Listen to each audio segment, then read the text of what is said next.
one of the most important things you can do under heaven is to live here as if heaven exists. What I just said, so simple. You get heaven's attention when you conduct your activities on earth, conscious of the fact there is a way to live like a pilgrim, to live like a foreigner. It's a consciousness to have. It's a mentality to have. You know, when the proverb says there is he that gathers and yet lacks, and there are those that scatter.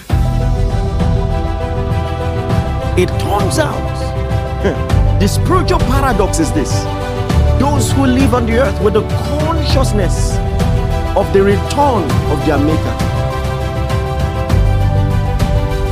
they are in fact the ones that heaven releases resources for. The most powerful way to live on the earth is to live as if your final destination is not here. Claim with this sermon is to prove to you that it is a sin not to live a life of purpose. Living a life of purpose doesn't just make your life meaningful. It isn't just an idea that makes your life meaningful. It's not just an idea that makes you better disposed for success in life. Purpose is more than a good idea. It is literally a sin not to live a life of purpose. There's a text you've not connected to purpose, but I'm going to make the connection, you see it. Look at Hebrews chapter 12 verse 1. Hebrews chapter 12 verse 1. Hebrews chapter 12 verse 1. Come on, are you there? Now, read together with me. 1 to go. Therefore, we also, since we are surrounded by so great a cloud of witnesses, let us do what? Lay aside. So now, that's a language of purpose, but I'm coming. He's talking about concentration. He's talking about focus. He's talking about priority. Let us lay aside every weight, and then what? This sin. So whatever sin it is that he's talking about is something that does not dispose you on the race of purpose, that hinders your priority, hinders your focus. He says, and the sin that so easily ensnares us. He's talking about something that everyone has the tendency to fall into. Now, when we're talking about this text, most of the time we talk about it in the context of moral sins. Oh, there are sins that easily ensnares you. First and foremost, there's almost no sin that you can talk about unanimously that affects everybody in the same way. For Samson, it was women. For Judas, it was money. Some people, their Achilles heel is money. Some, it is... Are you getting what I'm saying? Whatever it is that he's talking about ensnares everybody if care is not taken. Are you following? Are you tracking with me? He says, the sin that so easily ensnares us. Now you can suspect from what he says next. He says, and let us run with endurance the race that is set before us. So now, he is insinuating in a prophetic metaphorical sense that there are many people who are on a race and they don't know. You're already getting the idea. So when you don't have to tell people in the Olympics, 100-meter track event, you don't have to tell them to run. They know why they came. They know why they're on the track. They know the sound of the gun. They know what to do immediately the gun is blasted. They know what to do. When the sound goes off, they know what to do. They train for it. But when it comes to the spiritual race, it is easy to come into the world and get carried away. So now that's the sin that easily ensnares us. The tendency to live a life that is without purpose, without meaning. He calls it a sin to come to this world and not realize that there is a spiritual race to run. That's why in verse 2, it says, looking unto Jesus. Are you listening to me? Looking unto Jesus, the author and finisher of our face, who for the joy that was set ahead of him endured the cross, despised the shame, and is sat down at the right hand of God, looking unto Jesus. So he's telling you, when Jesus came into the world, he had what was on the other side in view. So he's using that as your example to live a life conscious of eternity. Is the ultimate definition of living a life of purpose. Not having a good job, not, some people, when it comes to the subject of purpose, they define it in simplistic terms. Oh, I don't really like my job. I don't feel like I'm fulfilling purpose. And I know what you're talking about. In some shape or form, in some lower contexts, you are correct. But ultimately, to live a life of purpose is to act on the world, in the world, conscious of your actual final destination. Now, don't forget, what is the first word in Hebrews chapter 12 verse 1? What is the first word? Therefore. And there's a simple rule in Bible interpretation. When you see a chapter start with therefore, you need to find out what it is there for. Because it's telling you that that idea did not originate there. It's a flow of thoughts. So, to understand this conclusion, you need to go to the previous chapter. And in the previous chapter, Hebrews 11, he's talking about men of faith. And I could go through the whole chapter, but let me just go to one that will be obvious to you instantly. Look at verse 8 of Hebrews 11. It says, by faith Abraham obeyed when he was called to go out to the place which God would receive, which he would receive as an inheritance, and he went out not knowing where he was going. Now listen, when we talk about this text, we talk about it in simplistic terms, the same way Abraham, he didn't really know, what was out there, but he took the first step and he just went out in faith. Listen, you don't have the full money for that business, but just take the bold step. All of that is true. But there is a deeper spiritual context here you are about to discover. Look at verse 9. So verse 8, he went out not knowing where he was going. Verse 9, by faith he dwelt in the land of promise as in a foreign country. So listen, all this while you thought that when Abraham was sojourning, not knowing where he was going to go, that the promise was actually Canaan. But now this text tells you, even in Canaan, he dwelt as if he was in a foreign country. So Canaan was not the promise.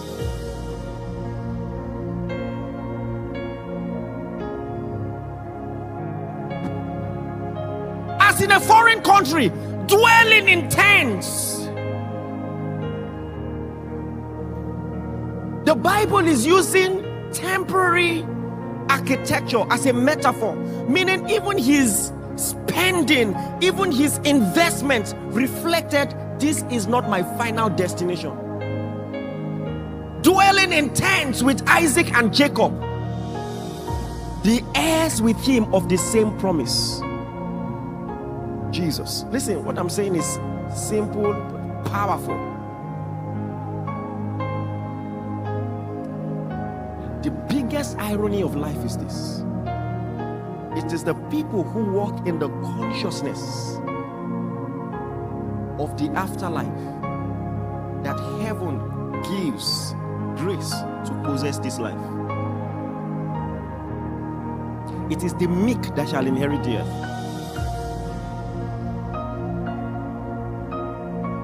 I mean, look at these people with their priorities. How were they so blessed?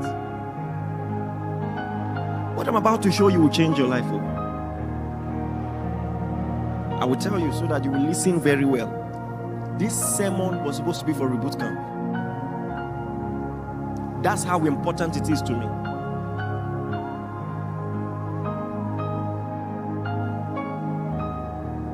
This is a secret right here. Are you listening? Oh, So they dwelt in tents as in a foreign country with Isaac and Jacob. So this was a generational trade secret. Whatever his ideology was, he taught Isaac, and Isaac taught Jacob. Verse 10. Everybody read verse 10 together. 1, 2, go. For he waited. Hold on. Even in the promised land, the so-called promised land, they were still waiting. That was not the final destination. For he waited. Read on. 1, 2, go. For the city which had foundations, whose builder and maker is God. So the promised land was a spiritual metaphor of the actual promised land.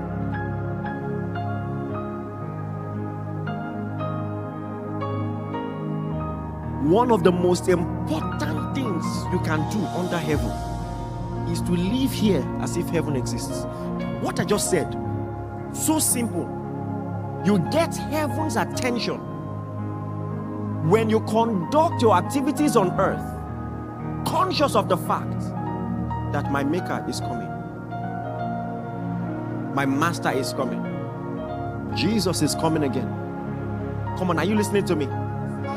Jesus is coming again. Listen, you can have 10 billion on the earth. That's good. And understand this, some people teach what I'm teaching in the other extreme. You have an assignment on the earth. It is God who blessed you to have dominion. But listen, no matter how much success you experience here, it is not your final destination.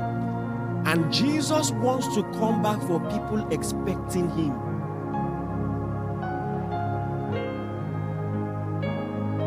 Did you hear what I just said?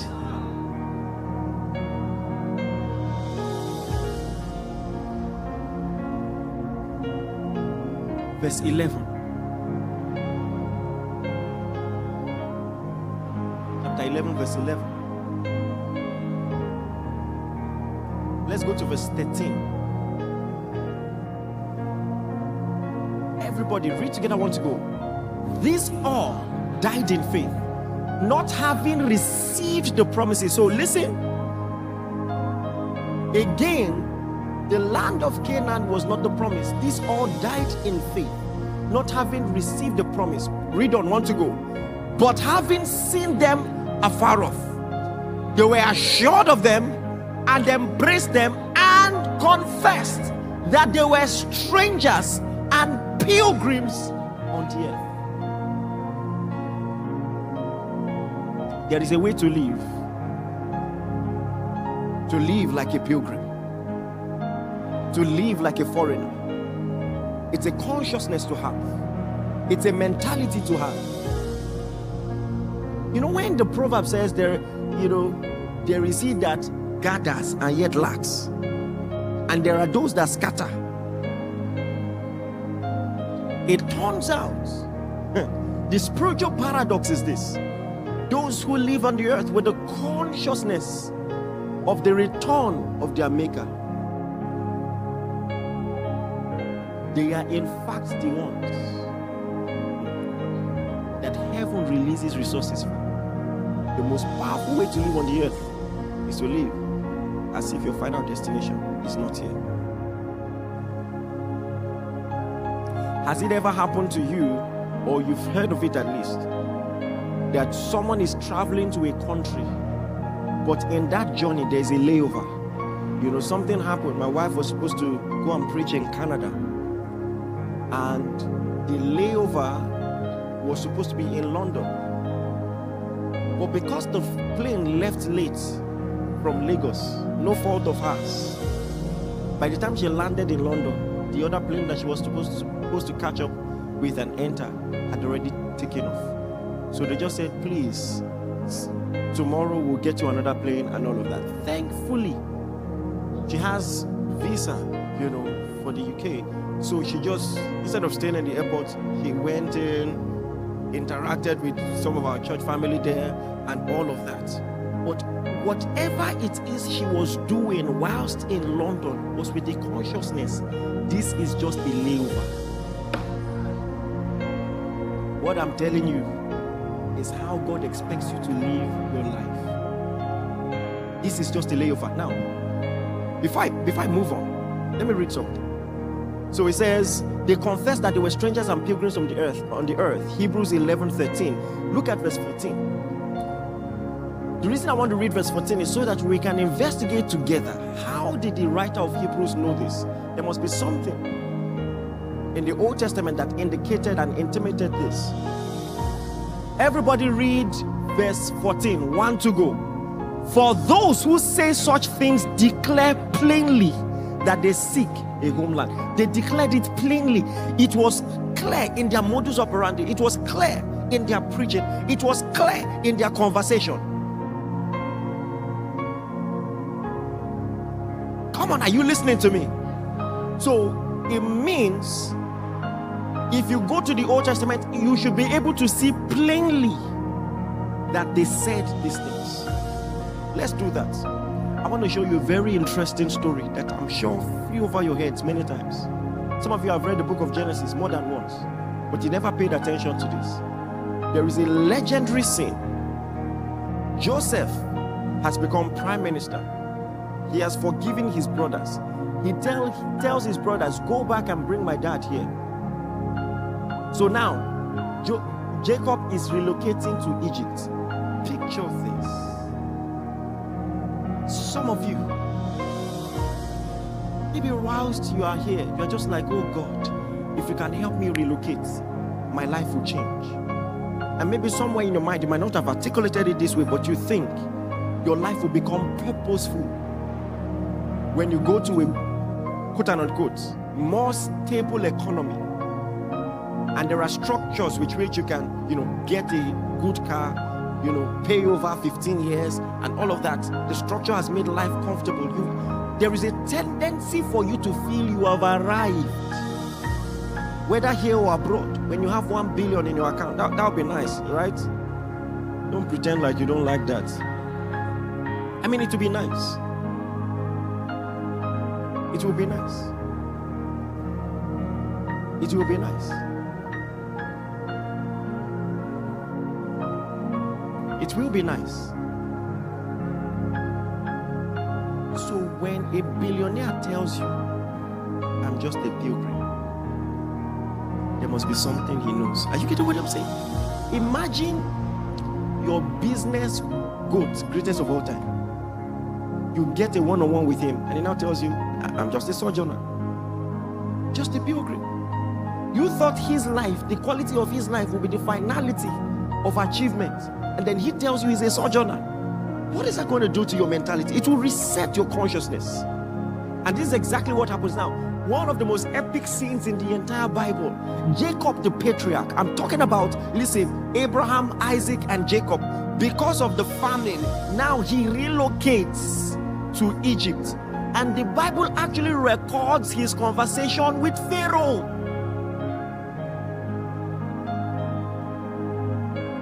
Are you listening to this? Genesis chapter 47 verse 9. And Jacob said to Pharaoh, let's read from verse 8 so that you follow the train of thoughts. From verse 8. And Pharaoh said to Jacob, how old are you? And this was Jacob's response to Pharaoh. The patriarch is talking to someone of another faith, an influential person of another faith. All right? And this is what he said. Jacob said to Pharaoh, the days of the years of my what? Pilgrimage. Jesus.